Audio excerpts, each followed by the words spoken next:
أعزائنا المشاهدين، أهلا وسهلا بكم في قناتكم قناة الموت. نستهل نشرتنا بالأخبار الفنية، حيث فاز الفيلم المصري الذي تبثه قنوات الحياة دريم نايت سبورت مودرن والمحور بجائزة الهرم الخشبي لأحسن فيلم مصري لسنة 2009، وذلك في نوع الأفلام الخيالية. كما فاز الممثل عمرو أديب بجائزة أحسن تمثيل عن دوره الأساسي في نشر الفتنة بين الجزائر ومصر. كما فاز باقي الممثلين وهم أحمد الحجازي وشوبير وخالد الغندور وغيرهم بجائزة أحسن الأدوار الثانوية.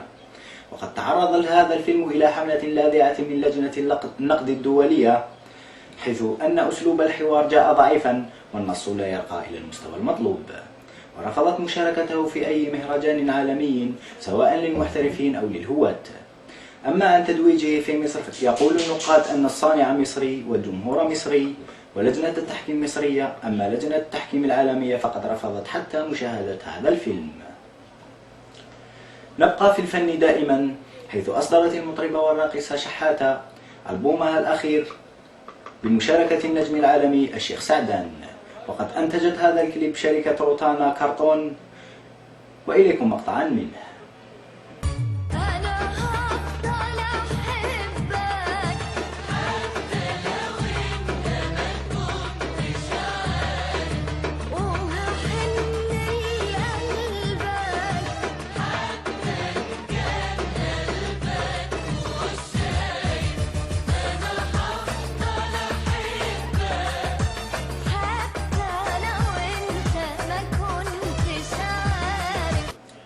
إلى الأخبار السياسية، حيث توجه قناتنا رسالة صريحة إلى المصريين سلطة وشعبا تعلمهم فيها أن الجزائريين مستعدون للاعتذار من المصريين على أشياء لم يفعلوها، ولكن بشروط: طرد السفير الإسرائيلي من مصر، إغلاق سفارتها إلى الأبد، وإلغاء أي تطبيع مع إسرائيل، وفتح معبر رفح لإخواننا وأحبائنا في فلسطين.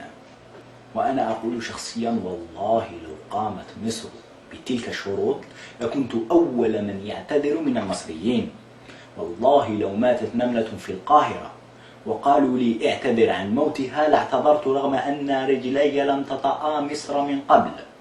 وأقول كلمة على لسان إخواني الجزائريين: لو طلبت مصر أن نتنازل لهم عن حلم سنواتنا في المشاركة في كأس العالم في سبيل ذلك لفعلنا، لأن أبناء غزة العزيزة أغلى عندنا من أي شيء، وكأس العالم أقل تضحية منا في سبيل إنقاذ أرواح أطفالها الأبرياء.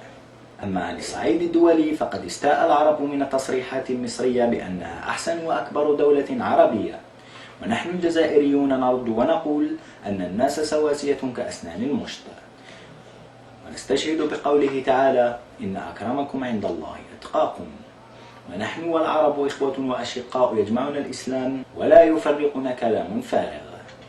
ونوجه نصيحة إلى المصري نقول له: يا أخي لا تكن مثل رجل فوق جبل يرى الناس صغارا وهم يرونه صغيرا وقد لا يلاحظونه أبدا. من تواضع لله رفعه. وفي الأخير وقبل الختام لدي سؤال للمصريين وكذلك لإخواني الجزائريين: هل تتبعون الإعلام أم تتبعون الإسلام؟ أرجو إجابة مع التبرير. شكرا لكم أعزائي المشاهدين على الإصغاء والمتابعة، ونلقاكم في نشرة أخرى بإذن الله.